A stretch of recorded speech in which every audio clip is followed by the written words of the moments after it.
What's up, everybody? No. No, you do it. Okay, all right, fine. What's up, everybody? Just want to tell you, you come support the show. Just go to truthzilla.org/donate. Got all the different options there, how to donate and contribute to the show, value for value, this and that, Rockfin, Patreon, Bitcoin, whatever you want. So also, truthzilla.org/shirts. Get a shirt before it's too late. You know, once Teespring finds our store, they're going to take it down. So get them while you can. So anyway, guys, got an awesome show for you tonight, so enjoy. Bing.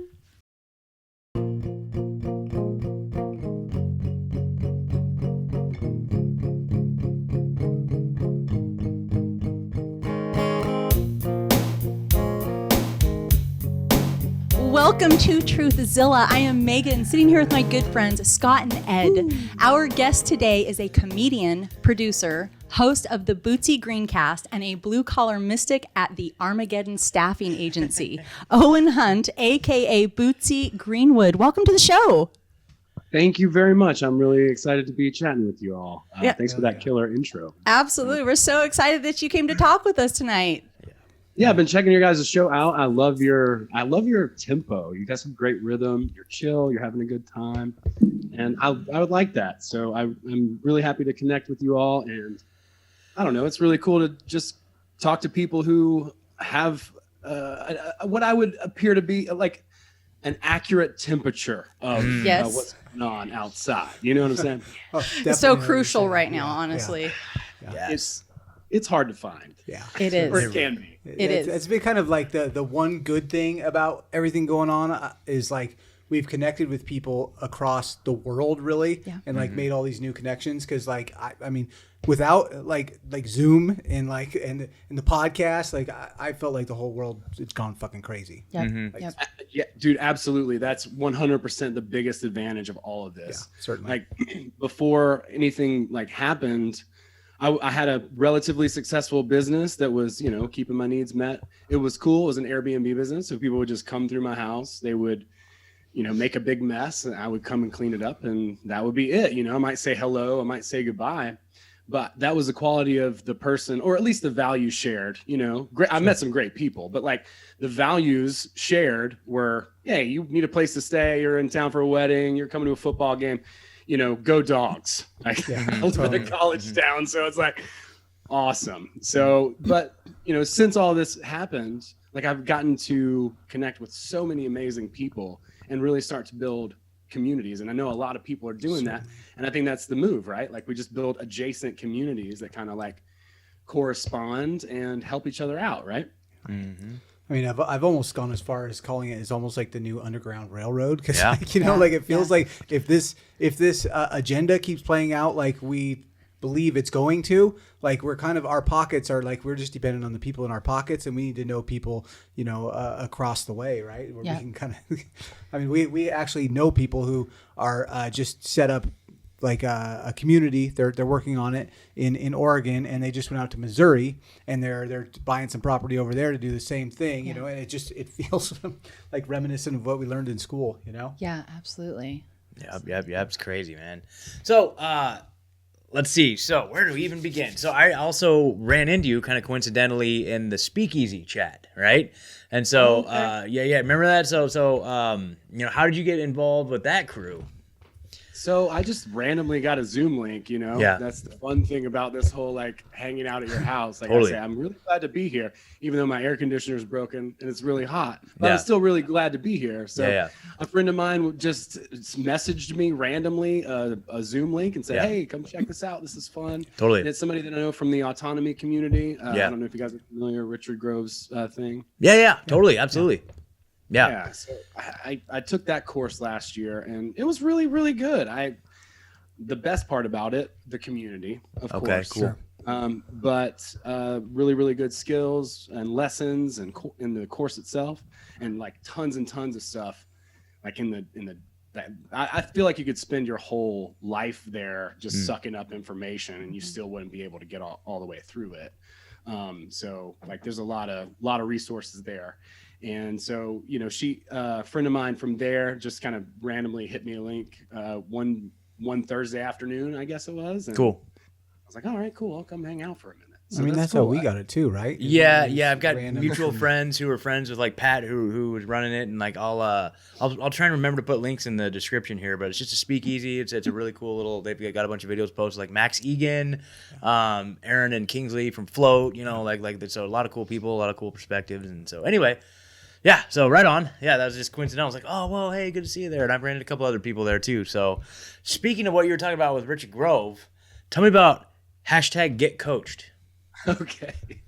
Yeah. So I felt like, coming back into that autonomy community was kind of a homecoming for me, because I've been like in the world of, hey, what the hell's going on here? Seeking truth for a very long time. And ultimately, like the way that I got to where I am now is through crippling depression, because I had to dig myself out of a pit from like the dark night of the soul, or whatever. So through that, over the past few years, I've been really like digging into spirituality, self-help, those types of things, which I feel like totally correspond and align with the values of, I'd say, like libertarianism, objective morality, not, moral or solipsism or like, or those types of things. So, I just started to reach out to people who might want to work with me based on my YouTube channel. Like I was doing some teaching and stuff like that, which is another story. I realized the other day that I've only been doing that for like 2 years. It feels like a lifetime, and how mortified I was to do it. Like it takes a lot to put yourself out there, but I want to encourage people. The Get Coached thing is a community. I have a Discord server. I have a Facebook group, if people are still on Facebook, where, we just kind of come together and encourage each other, because coaching sounds like so stupid and like silly, but we all need support. We all need each other. I need it, like I'm not like somebody who's like, I'm kind of a mom, to be fair, but like I'm not, like somebody who doesn't need help. I've been having tough times just this week, and we all do. So it's just a community of support. I have like, I work with people one-on-one. I do group stuff, within the server. I'll do group calls and stuff like that, and go live on Facebook. All the way through the pandemic, I was reading passages from a book just live every morning, because it really helped me, and it helped everybody else who was, dealing with all this. So I'll just go live in the Facebook group and read like a daily sort of I don't know what you would call it, I guess devotional. Sure. There's nothing else that sounds so cheesy. Nope. But it was really good. People got a lot out of it. I got a lot out of it because it kept me from getting on Twitter. Right as I woke up and like watching people get stabbed in the streets and that's no way to start the day. Man. No. You want to skip that, maybe have some coffee. Yeah. That's definitely an after coffee move. Yeah. Oh man. Yeah, I think that like putting yourself at the cause of your day at the beginning of the day is that's the move. Like nothing makes a bigger difference to me than that. I mean, it's obviously a good skill to have to kind of dig yourself out of a funk if you can. But if you can just start things on a positive note, then it makes so much difference each day, Yep. Yeah, certainly. Interesting. Well, I was reading something not too long ago that was talking about like the first 20 minutes of the day being so crucial in setting the tone. And I was reading it in the context of like dealing with your children, because like what they're exposed to and your tone of voice and just your general attitude and vibration towards them and how they feel that energetically the first one, or like especially like kids that get up first thing in the morning, they're turning on the TV. I used to let my kids get up and do like Saturday morning cartoons where there was a show there, and as I still grow and learn as a human and as a parent, then I start to get all these little nuggets. I'm like, that actually makes perfect sense. I'm like, okay, it's like the first half hour of my day. I don't want to look at my phone. Because it really does make a huge difference what you expose yourself to. So. And I think just like your level, for me, like it's stress, how I handle stress, right? Like how I react, because life's going to throw shit at you. It just does. Like that's life, right? So, and I know like I'm in recovery, right? And there's been times in my life where I've like woken up and like read daily meditation and like done a little, like just a little bit of, spent a little bit of time and just kind of like, I always looked at it as like kind of like slowing my roll, the start of the day, and just like like getting like God centered or whatever you want to call it, right? But like just like centering myself at the start of the day, like that makes a huge difference, because you can always look back to that point in your day and say, that. And it's hard to preach that much right now because I haven't done that in a while. But like but we know the outcome. What I mean? Like I have that experience. Yep. I do have that experience. So I recommend trying. Now that was pre-kids. Like kids. There was a little more time then for reading. I need it more now. But it's like the time isn't there. Like it's like wake up and like run before they wake up. That's kind of how I do it these days. But Absolutely. Yeah. No, fair enough. You're allowed, man. You're allowed to, handle it however you can, do the best you can. Yep. That's what it's all about. And I'm sure having kids it changes the game. It's a lot. I have a friend who like basically what she does is like work with people so that I think she's called like the happy home movement or something like that. And then she really focuses on epigenetics. So a lot of times what happens in the morning is our epigenetics are definitely not the same. There's 6 different types, I guess, of epigenetics. I'm certainly not an expert on this, so don't quote me. But she is, and her name's Jessica McElveen, the Happy Home Movement, and she's Australian. But like basically what she does is she takes stock of like, because most of the time like kids wake up and they're warriors, they're just fast or running around. And my type, I can't remember what the names were, but my type is like, I need to like, like it takes me a while to wake up. It takes me a while to get moving. So it's the complete opposite. And she said it's that way in most households. So based on, what the sort of, I guess, energy levels of the kid is, and because of their epigenetics and the way that the adults in the house kind of like begin their day and go through their day and what their moods are like based on those epigenetics, she can kind of chart out the day and help people have like a calmer, more smooth sort of interaction as the day goes on, which is pretty cool. I might need that because I wake up, if there's any sort of noise or commotion, when I wake up, I'm in murder mode. So, so maybe I do need to reach out. That sounds like a good one. I think my kids are starting to. Parent could use. My kids are old enough now where they're just like now. Sometimes I'm just like, oh, I didn't even know you're up. They're like, yeah, no, we already know about murder mode. We learned from our older siblings, so we're just gonna keep it on the hush. Yeah, totally. Yeah, totally. So this is really this whole notion of the coaching, mentoring, like that really appeals to me. Like Ed mentioned the recovery thing. I'm in recovery myself, and one of the things that we do in recovery is we try to identify people who maybe are new or earlier on in their journey, and we try to coach and mentor them, through sponsorship or just even something as simple as just going up to them at a meeting or something, being like, hey man, glad you're here. You know what I mean? Just something like that. So, one of the key principles that we operate under is that, we can only keep what we have by giving it away, and that reinforces it with us. You know what I mean? Like when I'm able to give away what's been so freely given to me, that helps me, and that helps me in my journey and my recovery. Right. Do you see how that has played out? So you identified as, having had a history of like depression and stuff like that. And so when you see somebody with some of the characteristics that you maybe have had the lived experience around, does that help you in your growth and your overcoming of that depression? Yeah, I think it does. It also just makes my heart go out for that person so much. Like, I think when it comes down to it, it's really about identifying someone who is in a position that's similar to yours. Like just thinking back just a couple of years ago or like a few years ago, like, I'm definitely not where I want to be right now, as a human being, like physical shape, like all those types of things. There's always something to work on. But if I can look back like 2 years, I'm in a completely different place than I was just 2 years ago. And that's really not that much time, So yeah, I think so. I think, going through that and seeing other people, it does help me and they help me, like we help each other. And that's what it's really all about, like just having a support network, having people around you who care. And I just try to keep things positive just because that's just the lane that worked. Like I tried to be a libertarian activist. I tried to, be Richard Grove. I tried to be Brett Venaud. I tried to be, all of these types of figures, and it just never landed because I wasn't being myself by doing that. I could still share that information, but I wasn't doing it in a way that was congruent with what like my essence is, my individual, expression, personality, whatever you want to call it. So, it took me a long time to learn that. And, over the past year, I've really started to like just step out on my own as opposed to kind of getting lost in the group.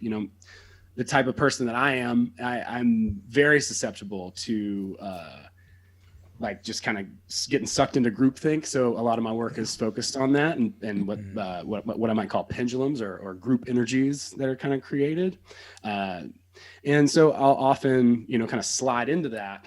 And if I'm not careful, then I'll wind up, doing all the things for the group, like talk about the evils and wiles of collectivism, and without even realizing that with just eroding my boundaries. So the past year has been really me trying to stand alone in a lot of ways, independently, which it seems like kind of selfish, but I have to encourage people and remind myself as well that you can't reach interdependence until you have reached independence. You can't go from codependence, skip a step and go to interdependence. It just doesn't work that way.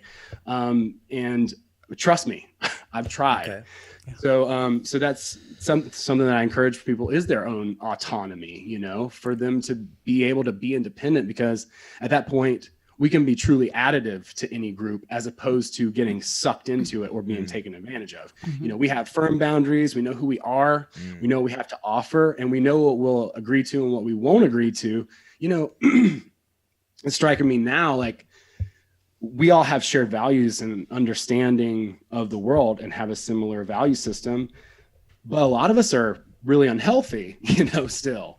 Just because we believe the same way doesn't mean that we're not going to have conflicts. It doesn't mean that we're not going to have problems. It doesn't mean that we're not healed, of the things that we've been through in our life. Right. Different people have had different experiences.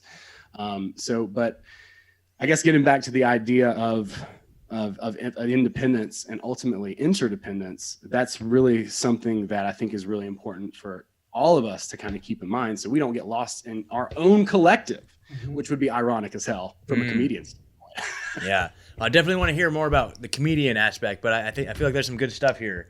So that's one of the things that I feel like that's a trap that we talk about a lot. The idea of the groupthink, and how we criticize people who are just going with the flow, the sheep, what I mean, like the groupthink mentality, and when we like a lot of times I try to take a step back. I'm like, oh my God, like, are we falling in? Like, how much of this is like are my original thoughts? How, like, and the algorithms, like just because you're not in that side, the algorithm can put you in this other side just as easily, right? Like, so you have to be very conscious that like no matter where you're getting your information, like that there's an algorithm behind it, right? So you have to kind of put it to the test, right? Yeah.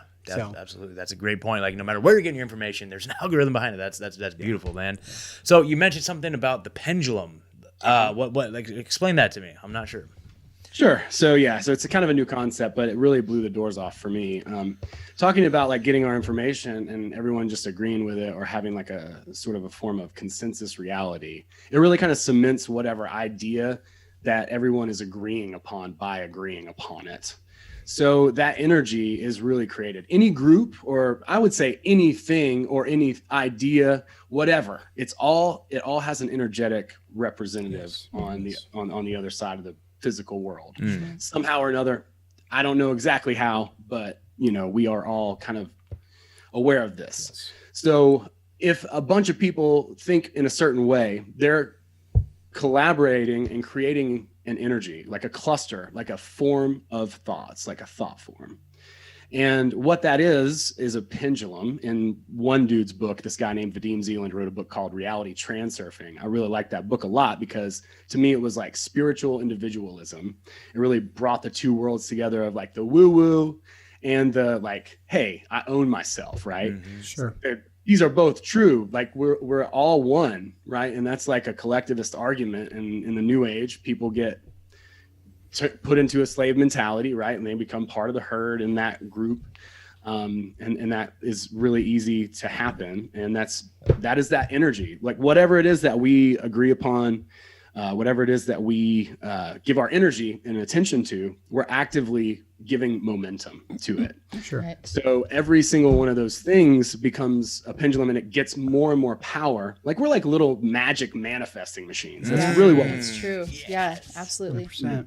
Hold on. You know? Hold on. That's a show title right there. I'll write it down right here. Magic manifesting machine. Are you sure you're not Cheney? Yeah. That's awesome. Dude, have you hello, collaborated collaborated with Cheney at all yet?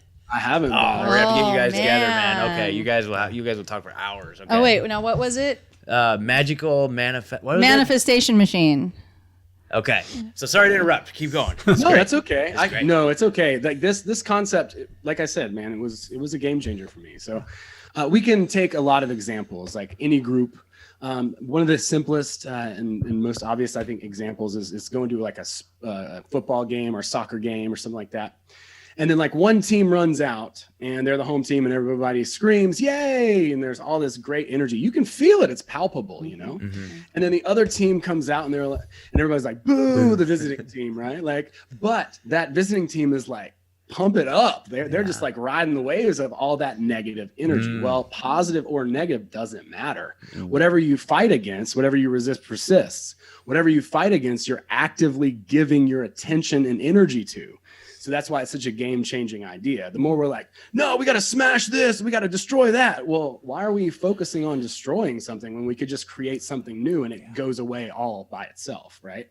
So that's what the idea of pendulums is. Where attention goes, energy flows. Wherever we're directing our attention, that's what we're actively focused on and bringing into the universe magic manifesting machines. Yes. Okay. Yeah, So, I mean, it's absolutely. freedom cells is what it is. okay, yeah. I mean, it's, you know, we're pretty invested in our freedom cell here. I mean, I've always said it's freedom cells is build your own better as opposed to build back better, build your own better. Right. That's great. Yeah. I love that. Yeah, exactly. Like we have to stop, even though, I mean, it's not our fault, right? We've been indoctrinated, but we have to stop asking permission, and we just have to start doing whatever it is that we want to do anyway. You know, that nobody's gonna be like, oh yeah, now it's okay. Go ahead and do the thing. You know, it's like, Right. no. We don't have to wait on you. You know, Right. I'm talking about comedy. Like I just got off the phone with a friend of mine. She's a Chicago comic, and we're trying to bring, you know, these just open-minded people, I would say, like, right? Like it's not an us versus them thing. Fuck all that. Yeah. But like anybody who's open-minded, Yeah. like into another circuit, the clubs are doing their thing and people are kind of like drinking that Kool-Aid, you know, and a lot of people are going woke. And just the fact that like in the big cities and stuff, that's kind of the pressure. And that's where most people are trying to perform. Well, there's all these other towns like around the city. So why don't we just take initiative, you know, and start hitting people up and be like, yo, we want to bring a comedy show. We did one in the mountains last weekend and it went really, really well. I mean, there's old people, a lot of them didn't know how to smile, you know, but they actually had a great time. It was like this one Vietnam vet guy who was just like the whole time, like his face was frozen. And after the show, he was like, hey man, you know, we really needed this. This was great. We really enjoyed it, you know, and going to the people, meet them where they are, you know, it's really about sharing. And like I, you know, was saying earlier at the beginning of all this, I got to shift into connecting with people like yourselves. And one of the biggest inspirations, like what really got me off of Twitter and onto, you know, reading a devotional every day. I can't say that without giggling. Was G. Edward Griffin. He was on the Union of the Unwanted. I'm actually going to be at Red Pill too. I'm going to meet that guy. Oh man, Nice. that's awesome. Yeah, I'm stoked. But he was on the Union of the Unwanted one night, and a bunch of people were on there. It was a really stacked episode. We were on I think that was like our first one. Maybe we were on that one too. Yeah, Oh, that's that's like awesome. our first one. Okay. Yeah, maybe. That might have I been don't know. where I heard about Yeah, you guys. maybe. You know, Yeah. at the beginning, and Yeah. what the you know, however Sure. that happened. The thing that he said just blew my mind because I was in such a negative headspace. I was like, blah blah blah. I might as well just put groceries on a credit card. Who cares? You know, that type of mentality. And but he said like, no, this is good. He said he didn't think he was going to see. Do you guys remember this shit? It's fucking- I remember it, but I don't remember the whole thing. I want to hear you say it. Oh man, it was so impactful to me. He said that he said that this was a good thing, that it was going to make us form our own networks and and create our own solutions. That it was a catalyst, actually, that he didn't think he was going to be alive to see this, but this was the best thing that could happen. And when he said that, I was like, and I'm the fucking self-help guy. Yeah. You know, so it just blew my mind because I was in such a place of victimhood at that moment, just like, oh no, they're gonna do this and blah blah blah. It's like, man, I think too, back to the pendulum idea, just to throw this out there. Yeah, it's not as controlled as a lot of people think. If you can create a pendulum, then that does all the work for you, and you don't have to coordinate all this shit. You can just be like, swing that thing, right? And it's going to swing back. And if hermetics like the Kabbalion, then this the person that's up on top of the pendulum, they're not affected by it.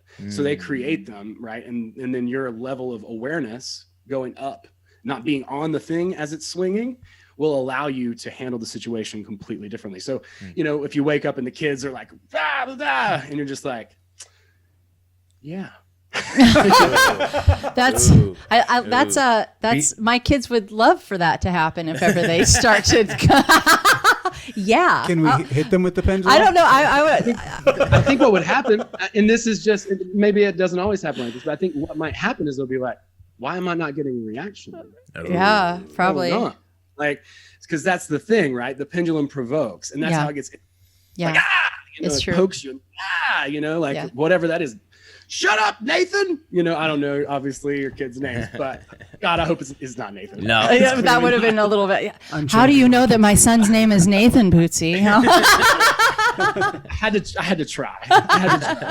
So that is so true, though. I mean, I mean, really, in the alternative media space, I mean, I think all of us have really blossomed in this last year. Really, like as crazy as the world has been out there, like we've been creating stuff, and like our podcasts have done well. We've invested in our freedom cells. We have all these other ventures we're looking into that I feel really positive about. Right, like we've talked about homeschooling our children, things like things that we weren't going to do before, right? And and based on the teachings they're giving now, it seems like the only option, right? But hopefully we can do it much better, right? Yeah, absolutely. It should be better for our children, and 100%. Yeah, for sure. And as long as we do our daily devotions, our affirmationals.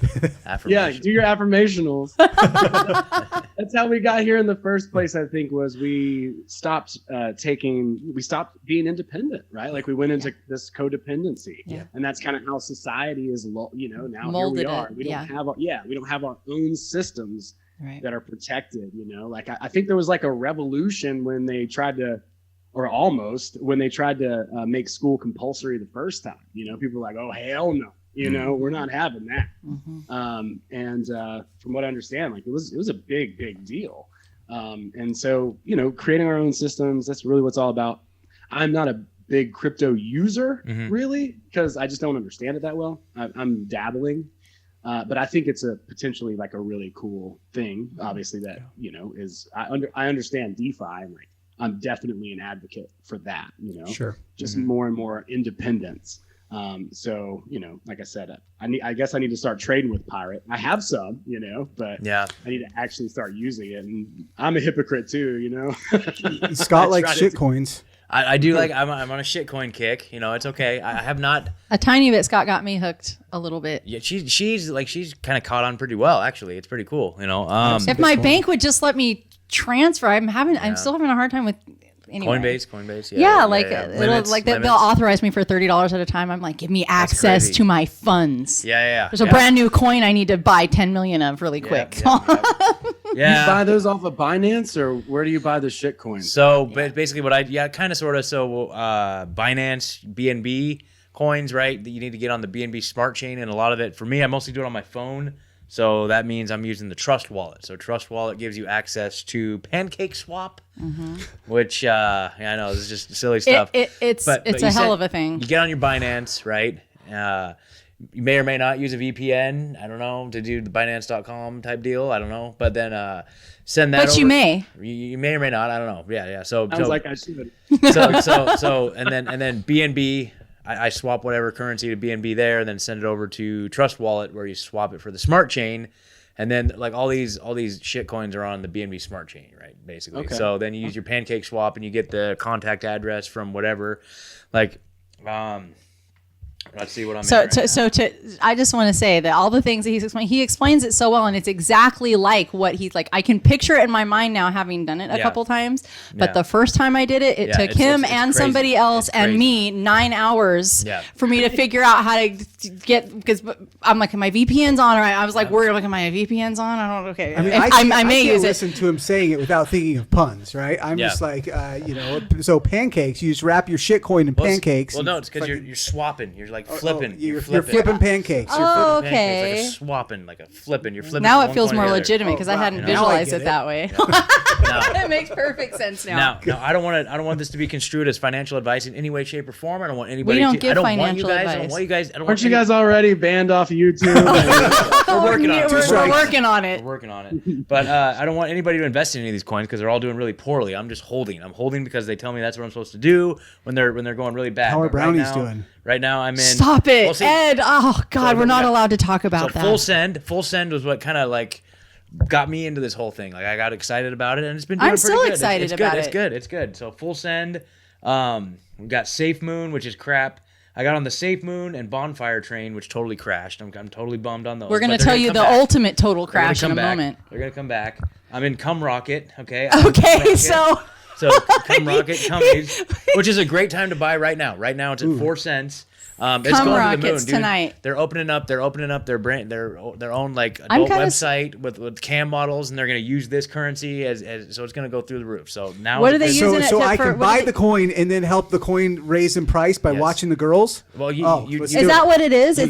you tip the models using On what? Rocket. They're building an adult website like Okay. OnlyFans, okay. and the models will be tipped using this Cum Rocket currency. You throw your Okay. cummies on them. Yeah. So God. So fucking derogatory. I know, and the coins Like, themselves. hey girls, jump around for some cum rocket. Yeah. That's what I was thinking too. I'm like, who's gonna like OnlyFans no. sounds less intimidating. Please use this in your next routine. The Please use this. The currency itself is called cum rockets, but the individual tokens are called cummies. So you're literally paying the models in cummies. So there you go.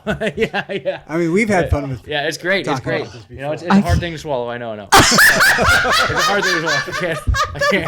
I can't. You know. No, you didn't. The jokes write themselves, okay? But Yeah, wait till they do. I got more. You're gonna love this. All right, so I got some recommendations. So we got glass. Not financial recommendations. Not financial recommendations, but I was given some recommendations that I'm holding on to. So Oh I got Possum coin, PAW, like P awesome coin. I got our go to website our.glass, our glass. Oh, okay. These are all like new coins that just came out. Oh God. And then I got Not the new coins. I got BOOB coins, big oily orange boob coin. There you go. Stop I'm not even it. joking. No shit. Dude. I'd like some boobs and some cummies, please. Yep, I've got 24.6 billion boob coins. So there you go. Holy shit. So I'm going That's to the moon. a lot with of that. So there you boobs. go. Anyway. Internet equivalent of hitting the liquor store and then the gun. Yeah, pretty much. So there you go. You know, and I'm trying to build back my investment from a rug pull that occurred on my brownie coins. And our listeners have heard Okay, the story of we all there was a group of us. There was a that group of us had that got taken for a ride. Yeah. So, but now I we know. dodged that bullet. Now I know. Yeah, Now I know. I Yeah, actually you- listened. I think I listened to that episode. Okay, last- yeah. Oh, okay. Yeah. Well, So we're not gonna rehash it, but anyway. So there you go. You know, it's a learning experience. It's fun. It's, It is. It's all good. But it is fun. but- That's for sure. Yeah, but you know, all jokes aside, you know, I feel very much so that this is how, at least, you know, one instrument that we can take our power back from the powers that be, the powers that shouldn't be. You know, to eliminate them from the equation. And you notice how they're trying to come after it. You know, they're trying to come after Yeah, it they and are. regulate it and China. get their piece of the pie. Yeah, it's the whole thing with China recently, which is like, you know, the explanation for the big, you know, plunge that's happened this last week. So, you know, them trying to regulate it and all that stuff. And So. Elon Musk seems like he's. I mean, I don't know about him, but he seems pretty shady, right? I said Seems it pretty before and I shady, say it again. I think he's not good. When he got in and like the prices all start rising, and then all he has to do is like make a one-line statement about any, you know, whether it's Doge or it's you know, Bitcoin. Like he can make the whole market go up and down just by like a one line, and that's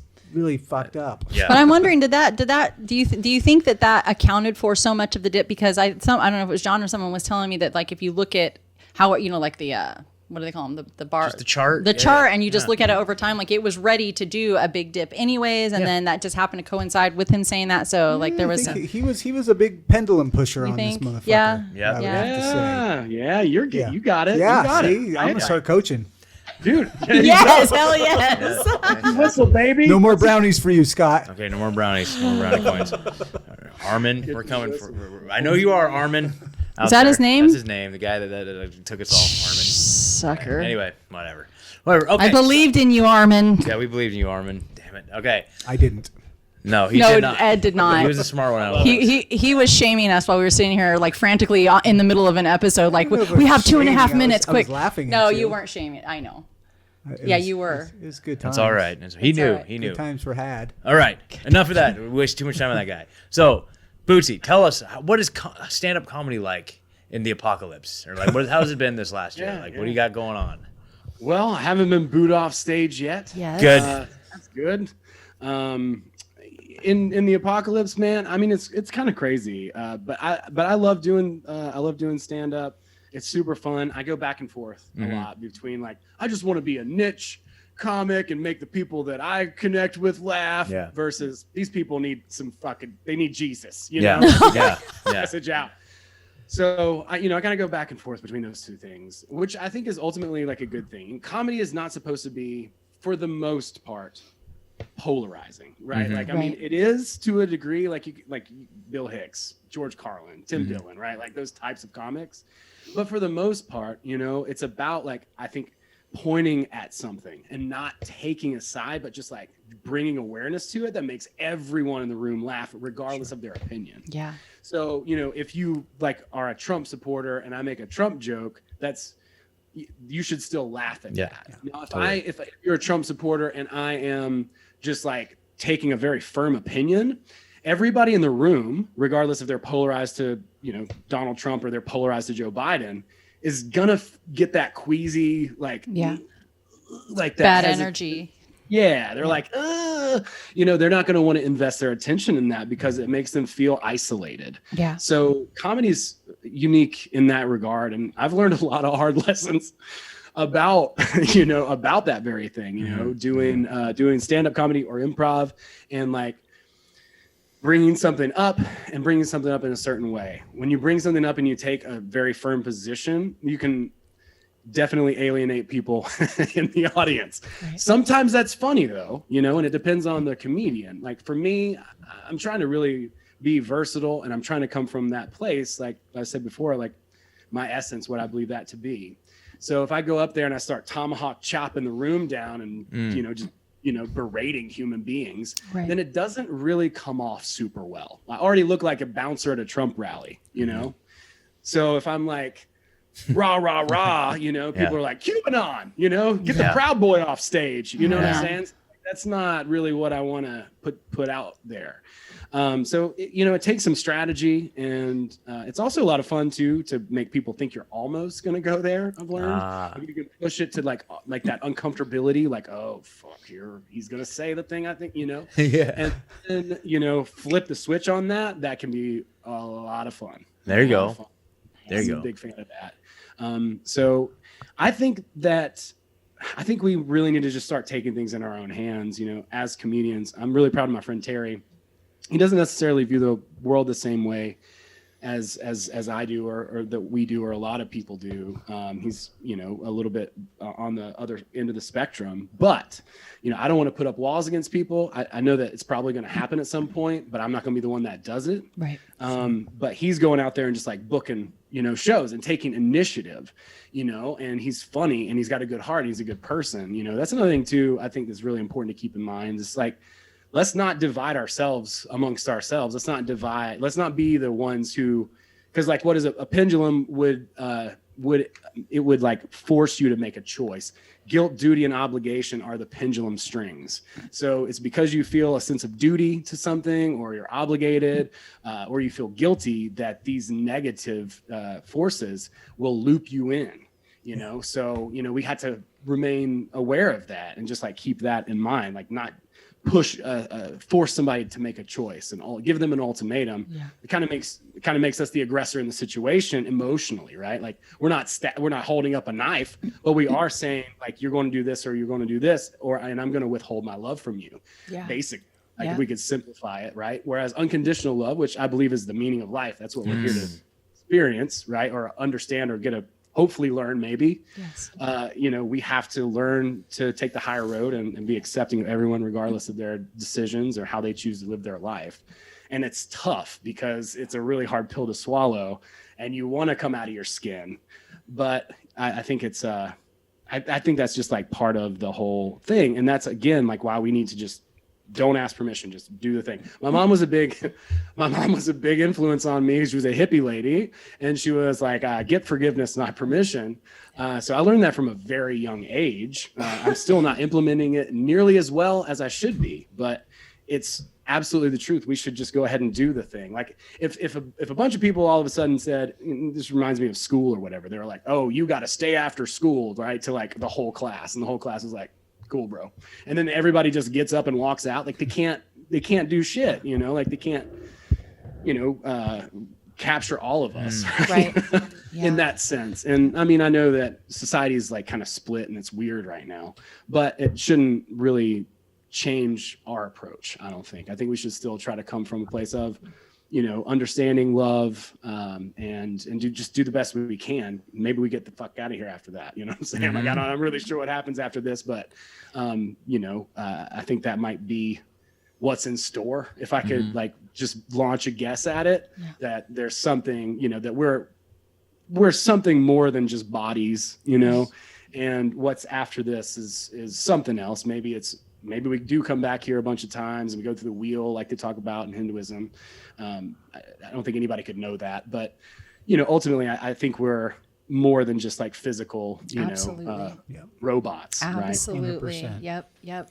I totally feel like that I always say meat suits, but I just feel like that we're spirits with bodies. Yes. You know what I mean?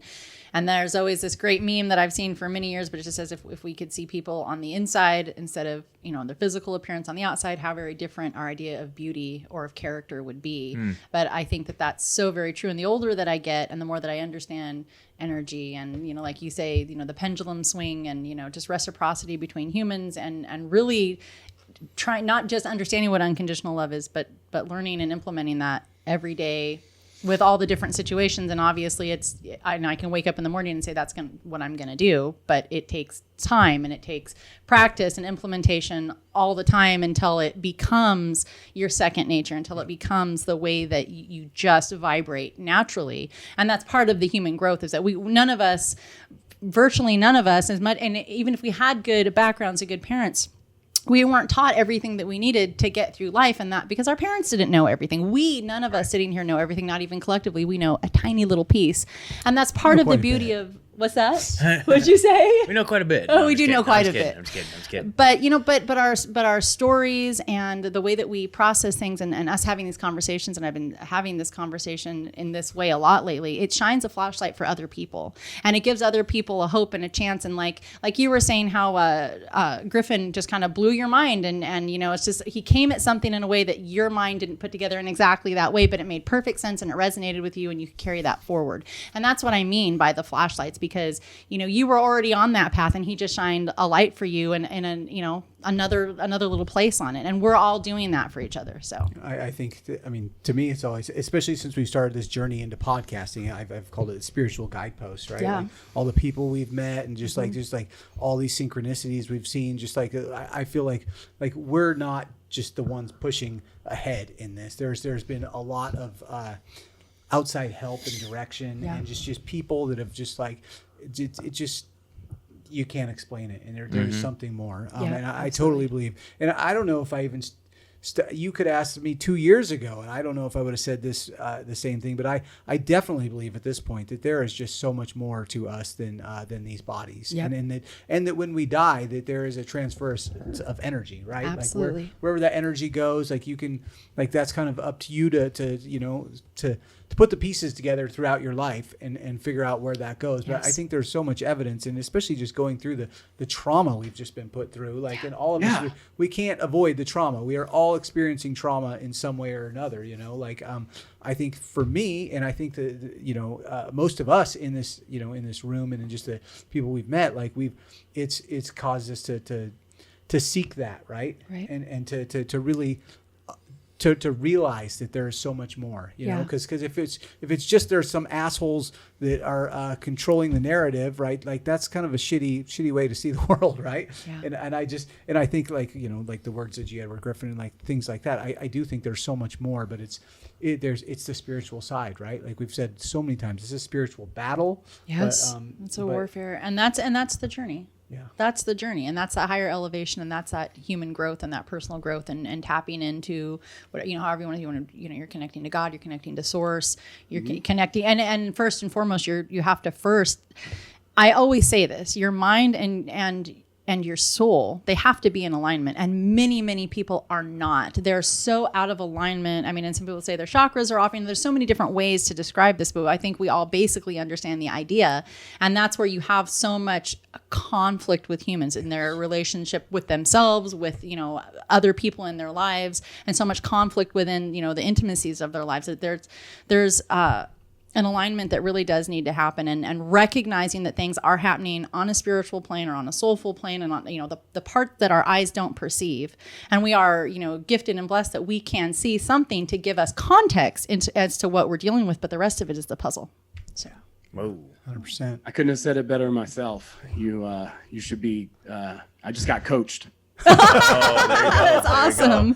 There you go. I'm gonna listen to you tomorrow morning on YouTube, Megan. Okay, that's funny. I was thinking about starting that that's back up. the thing. I think that's that was one of the things I was going to kind of maybe subtly bring up. But Megan, you've been talking about this lately. Tell us about what your thoughts are here. I have. Well, so I'm an overcomer of still overcoming some very specific traumas. I lost my mother to suicide at my house, and I was in horrifically psychologically abusive relationship. I was narcissistically abused.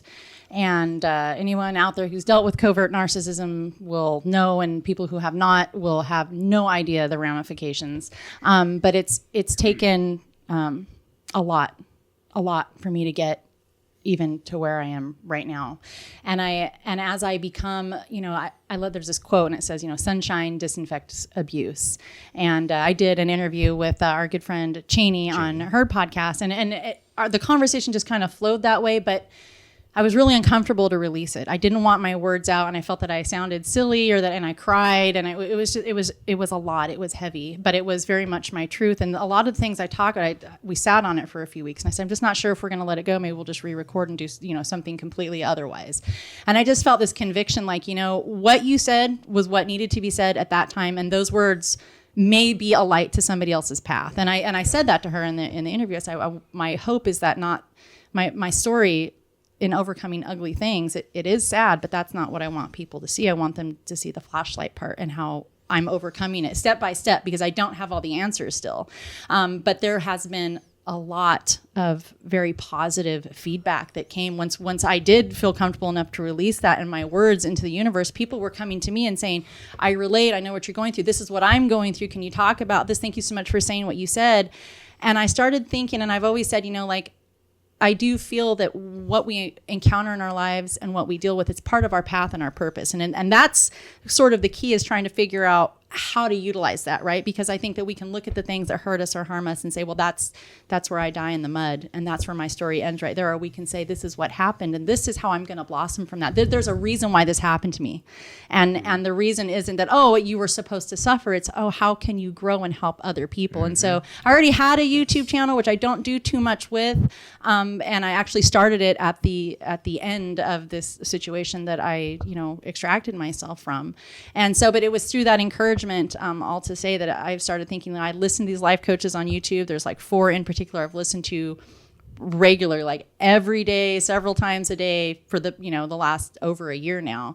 And they have helped me literally to reach the stage of recovery and understanding that I'm at now. And if my words are starting to shed light for other people, maybe that is something I need to not ignore. Maybe that is, at least at this point, the purpose and the path. And it's like you say, just creating dialogue where people can feel that they're accepted and seen, because especially in, everybody deals with something different. The guys are, in recovery, and I'm in recovery in a different way. And you need to be able to have people who've been through what you've gone through and that you can relate to, and that, me visiting with Scott about what I went through, to be covertly abused by a narcissist is not going to be received in the same, just like me trying to understand, chemical addiction is not going to be received in the same as much as we, bears don't understand deer. We don't relate to one another in that way, but there's plenty of deer and there's plenty of bear, and we all need to talk to one another and be able to put our stories out there in a way that it creates healing, it creates connectivity, and we all teach each other. Each one teach one, and when you're healing, you hold the light, and when you're healed, you share the light. And I feel like that's what I'm trying to do. So it's fantastic. Yeah, well, that's awesome. Yeah, that's incredible. Yeah, thank you for having the courage to be vulnerable, because that's what it takes, right? Like there's so many things that are just underneath the surface that people want to say so bad, but they just hold it in. Yeah. But then when someone has the courage to say it first, like people are like, yes, like that whole like wave happens. So it's amazing. I'm really impressed and blown away. I definitely feel the same way as far as, the things that we deal with trauma wise. I think those are the things that we're supposed to help other people with, like, just like you said, like if I can again see myself a couple of years ago where I was compared to where I am now, like if I could find someone who was in a similar situation as I was, like, wow, I could really give them a shortcut. I could really help them, to repair that damage in a better way than I did. Right. So, I think that's like definitely part of what we're here to do. And that's why I think we do have those experiences. I'm reading a book right now called The Energy Codes, actually. I think you would really like it. The Energy Codes? Okay. Yeah, The Energy Codes. Yeah. She's talking about the bus stop. It's like the second chapter, I think. She's talking about the energetic bus stop. Like that, let's say that we were between lifetimes and we were all hanging out, me and the Truthzilla guys, we're kicking it. And I'm like, yo, what are you guys going to do this time when you go down to Earth? And, you're like, well, I really want to do a 10 out of 10 forgiveness, really want to do a 10, not a 3, not a 5, a 10.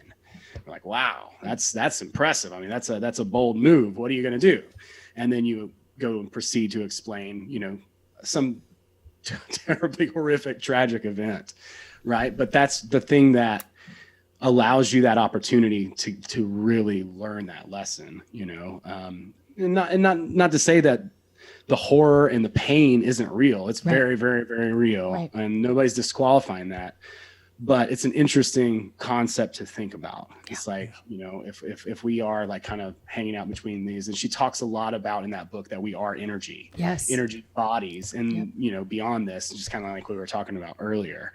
So, good for you. That's awesome, Megan. Like, yay, thank you.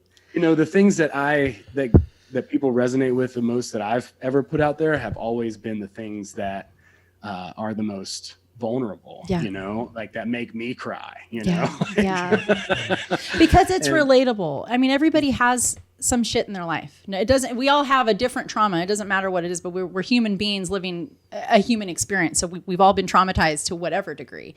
And even if it's not trauma in the standard way we think of trauma, we've all had heartache, and we've certainly all struggled, or we've all experienced loss. And, we've all experienced times where, like, I've definitely struggled with depression. I've, self-harmed. It's a lot to overcome. But the more that I can say, well, this is what I did. This is how I did it. And my path isn't everybody's path. It's not going to be. But all I need to do is shine a light for other people to see how I did it, because it's the same exact way, like you say, you need it. I need to listen to other people that they're further along down the map than where I am, to get a glimpse at where I'm going, or kind of like which direction I want to head. And that really has made all of the difference, people's story, and that whole, people feel isolated, trauma, abuse, addictions, all of these things are isolating. All of these things can make you feel, ashamed, or make you feel like you need to hide something, or make you feel like I can speak to, my relationship. There were times where it got so abusive and my family knew that it was over. And then, it gets, you know how that shit falls through, because then someone goes to anger management and there's such a great story and so many tears, but I'm hiding it. I'm hiding it because I'm ashamed of what my family will think if they know that I'm putting myself into harm's way again. And yet I can't even explain to myself why I can't let this go. No, you know, because there's the beautiful part, there's the amazing 80%, and there's the 20% that fucking destroys and ruins you. So, I mean, it's a hard situation, and it's really hard to articulate to come out of these things because there's so much ambivalence around whatever circumstances. Nothing is cut and dried.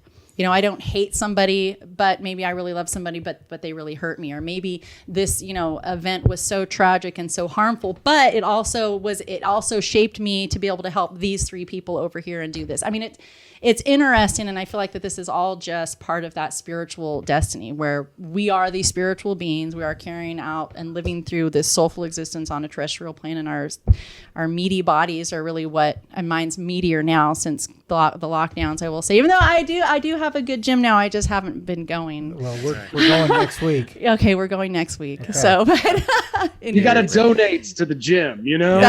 I want to drop my body off and come back in 3 months. I spoke to the owner, and he has informed me that that's a no-go. So awesome. I love that. That's great. You got it. Oh, I'm sorry. Go ahead. Oh, I was just going to tell her you got to get in there because we've had the Ted of our gym also on the show. And yes, he is one of the most fun men to give shit to. He's in the entire he's hilarious world. in class. So you've got it. He's got it built up against you now because you haven't gone in a while. He threatened me. He said he was going to bring the morning class over to my house at 6 a.m. and like bullhorn me out of there. And I was like, you don't know where I live. He's like, I've got you on the agreement papers. I was like, oh shit. We do know where you live. Yeah, my membership agreement. That's so, funny. Anyways, that's funny. So, go ahead, Bootsy. No. I was just gonna say to Ed's point earlier, like everyone's in a state of trauma at this point. Yeah. It's just everywhere, right? And so we were just being like the meme with the hot dogs in the face, you know. It's just like, blah, blah, blah. We're just having like cum rockets just. Yep. Cummies everywhere. Everyone, doesn't matter who you are, and so you know it's a time right now I think where people try to just remember where people are. You know, they're all in a state of trauma. So the more each one teach one, that's beautiful. I like that too. Definitely. So you've got so many projects going on. I just love it. Going to your website, I'm just like, man, like how does he even have time to do anything else? Like, and then tell us about the Bootsy Greencast. I mean, it sounds like you're reaching a lot of people, man. And it's really weird. Like this, it's really been serendipitous. Like, you know, I've seen you pop up in a lot of different areas. Like I was like, so our friends, Adam and Deborah over at Deborah Gets Red Pilled, they just had Alex Stein from Conspiracy Castle on their show, and I was like showing them the Conspiracy Castle. I'm like, oh shoot, there's Bootsy. It's just like, what? It was just like, okay. So like you're getting the message out. But tell us about your podcast. Yeah, so I started my podcast actually quite a while ago, maybe like 3 years ago. And I started it out as the Reality Transurfing Podcast. Wow. That book that I referenced earlier is kind of, I wanted to have this, and this is part of my story, right? Like I wanted to be a part of this group. And so here I am, part of this group, and I'm doing this thing for this group. Ironically, the group, the book that talks about pendulums, I'm like, come on, let's all be a group, and I'll do a podcast for this group. Like, let me sacrifice myself for the greater good. Here we go. Like, let me just violate every principle that I know to be true, because that's going to work out great. And so that's how I started the podcast. I did a podcast years ago before called Solutions, Not Revolutions. Nothing happens. I still believe that philosophy. I think maybe, I don't know, if I had stuck with it, maybe it would have been okay, but I would have had to figure out my tone. Like that was what was missing, was my own self-awareness, and just like coming from that ooey gooey place instead of this like, I'm smarter than you, you're a fucking idiot type of place. That authenticity is really what touches people and reaches people, and it draws them to you. Like I say, that relatable, that dynamic, it's needed. Yeah, it really is. And I have all kinds of guests on my show. It's really, I guess, mostly a spiritual show. So I have like tarot readers. I had a dude on that was an astral projection coach. Whoa. I was just listening to that. I want to hear that one. It's wild. Yeah. It is fucking wild. Yeah. I had a friend of mine who I love deeply call me and be like, man, that wasn't, because everybody's different. They're all going to have their things that they're like, man, that's too woo, man. You got to be you got to be grounded. And well, no, he wasn't like preaching at me or anything, Totally. but you know, we all have, like, I listen to certain guests on certain podcasts. It's just how it is. And everybody's kind of got their own taste, but I like to have all kinds of weird, like crazy guests, people from like way out in the ether, you know, like let's fucking channel dolphins on the show. Yes. Whatever. Like I'm into it. So, so I'm just like opening up. I've got Melissa Rochelle coming on the show pretty soon. I've got Alex coming on. Melissa is a comic from Chicago. She's like a crypto and real estate type person. She and I are working on getting some stage time at Pork Fest right now. Okay. And also someone that I'm talking to about potentially kind of getting the circuit going, you know, of open-minded comics and rooms that want to laugh.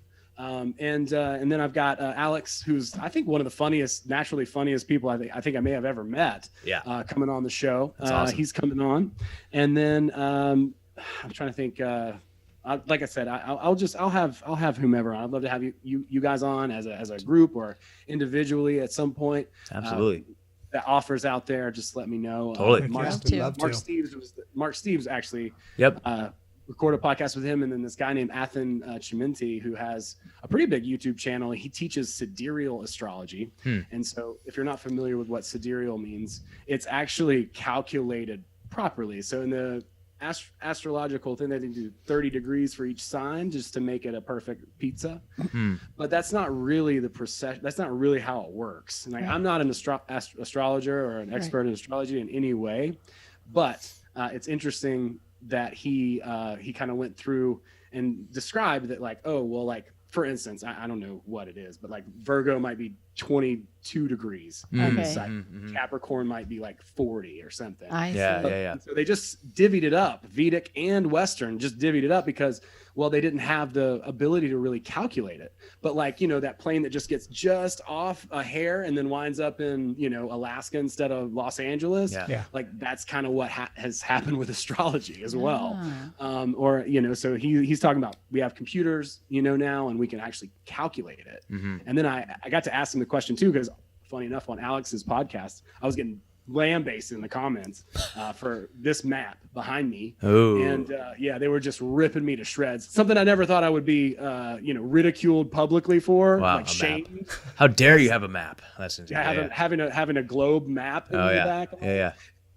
But yeah, I mean, like I asked him the question, you know, because he even said he kind of tripped up in it. It was funny. He was like, yeah, so I mean, if you believe the earth is round, then, you know, blah, blah, blah. And so I was like, wait, one more question. So what if the earth was flat? And he said it wouldn't change the way that the stars read at all, not at all whatsoever, whether the earth is round or flat.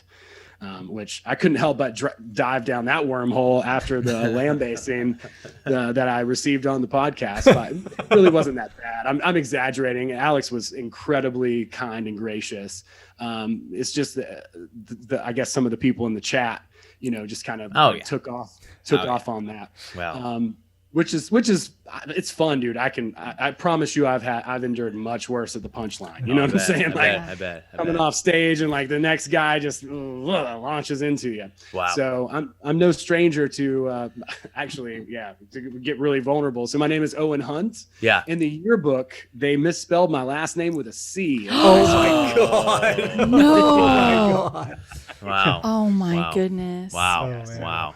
That's Wow. not Stranger fair. to a little bit of public humiliation. Oh my Makes you goodness. stronger. Jeez. Intense. Yeah, Anyway. but Athens great, and he's going to be on the show. And then So I you think really that's need to about all load up on some cum rocket. Yeah. I do. Jeez, I'm gonna get a water gun and just go to town. That's hilarious. That's hilarious. Awesome, man.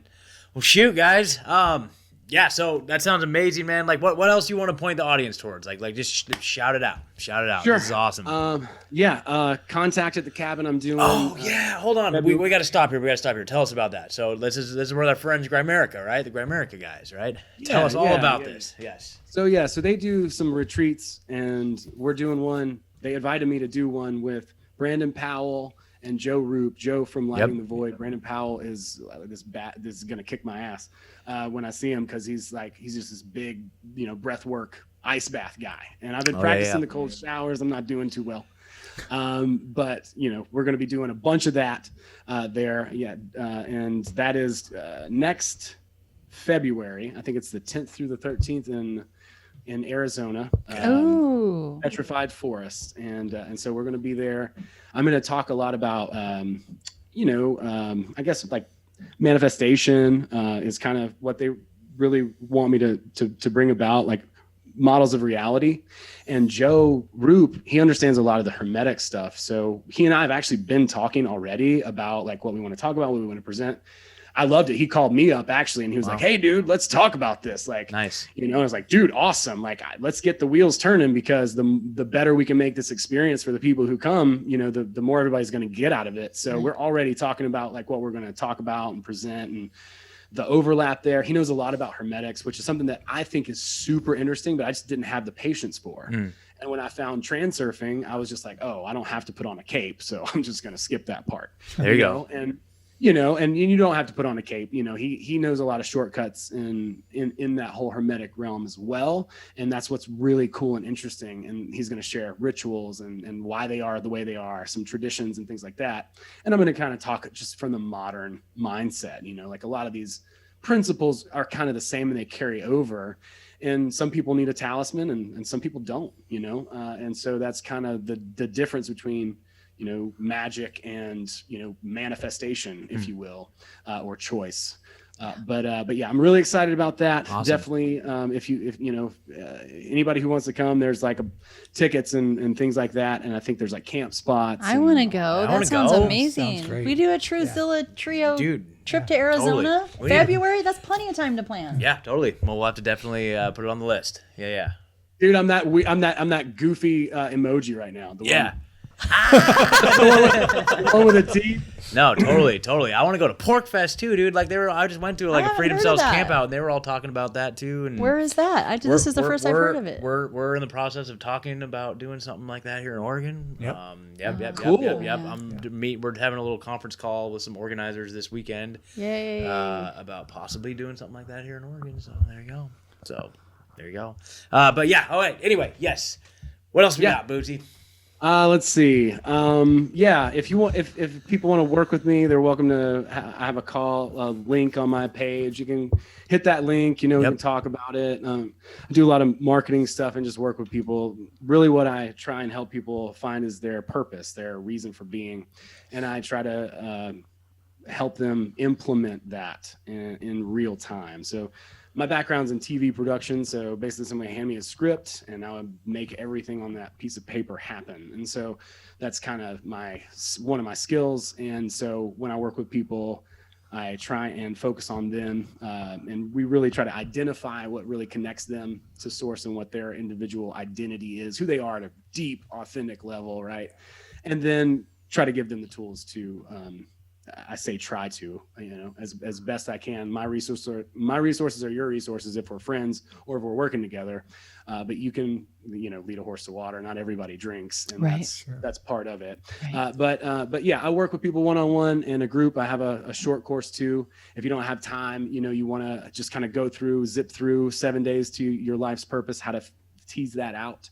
I have that as well. It's called Path to Purpose. So I have a couple of courses, and I love meeting and connecting with people. So hit me up on the phone if you are interested in potentially working with me, or if you just want to say hi. I mean, I'm not that type of person that's just going to cancel the call. Nice. I really like connecting with as many people as possible. So hit me up. I have a book on my website that also has a really good.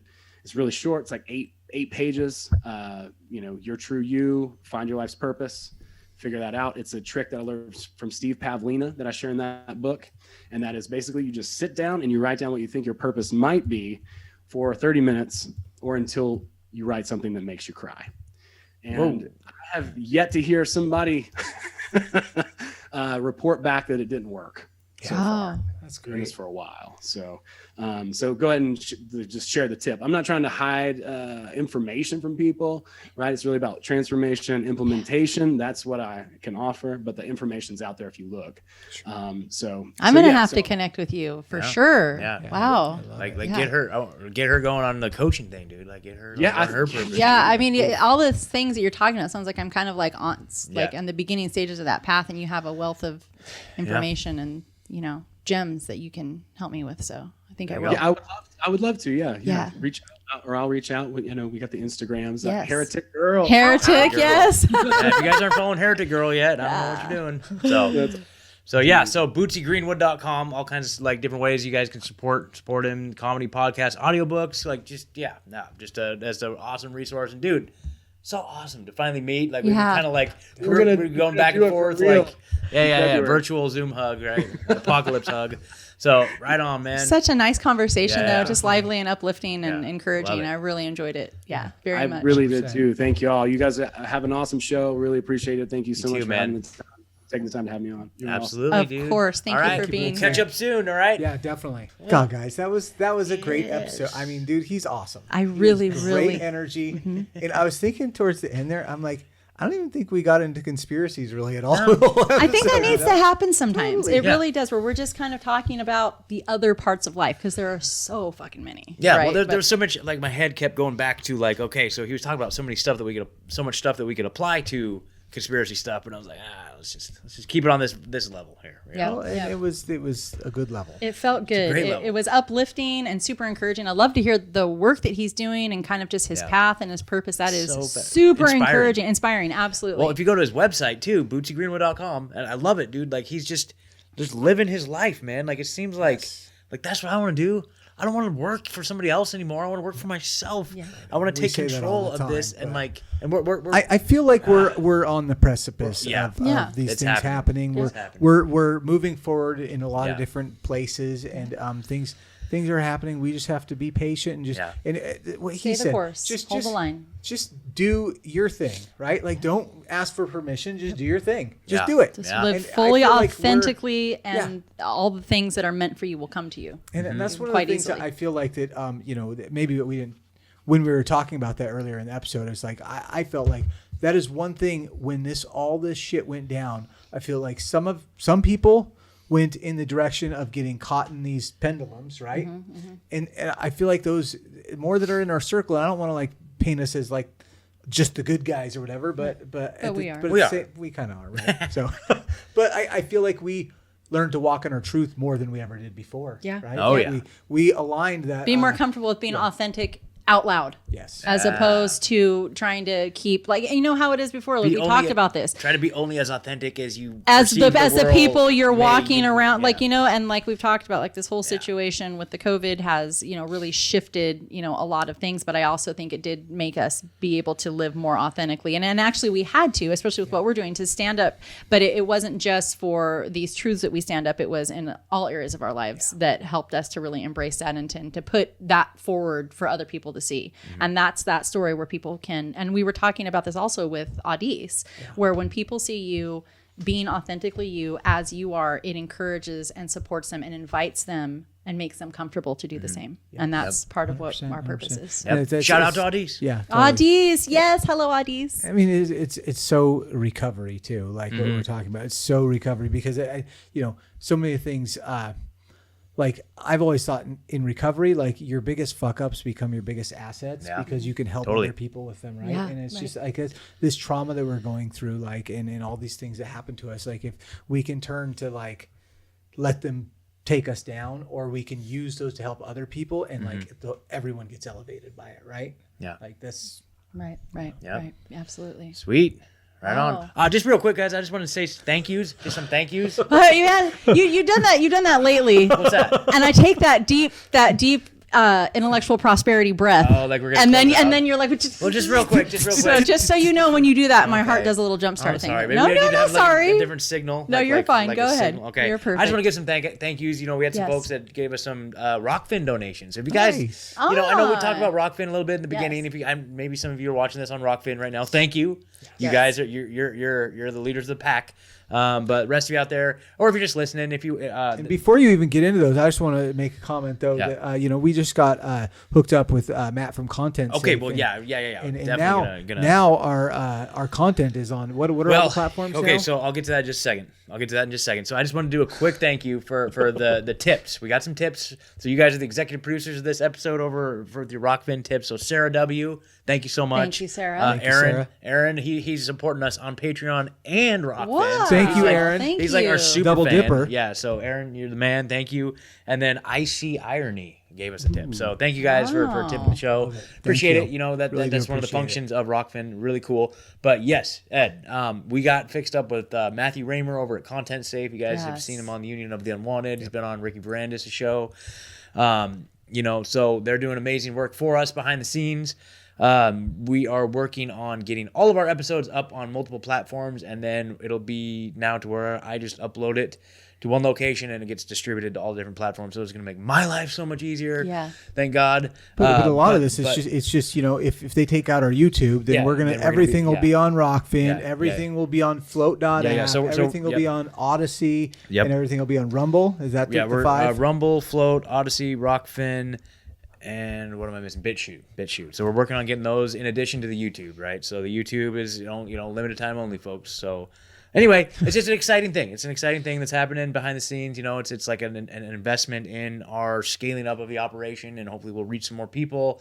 And that's what it's all about. So anyway, it's kind of exciting, but it's in the works like literally over the last like 24 hours. So if you go to Rumble right now, you're not going to see our stuff there yet. But if you go to Float.app, our whole catalog is up there right now. By the So time you they can- see this, though, they might it be up might, on it all might, those. it might. Yeah, It'll be Matthew's up doing in some short killer order. work. I reached out to Matthew. I was like, oh my God, you got all our episodes up on Float, and like bam, just like that. I was like, dude, that would literally I've been Taking you months. working on trying to get our episodes on BitChute for like 6 months, and I'm only up to like the episodes up through like January, and I'm just like, it drives me crazy.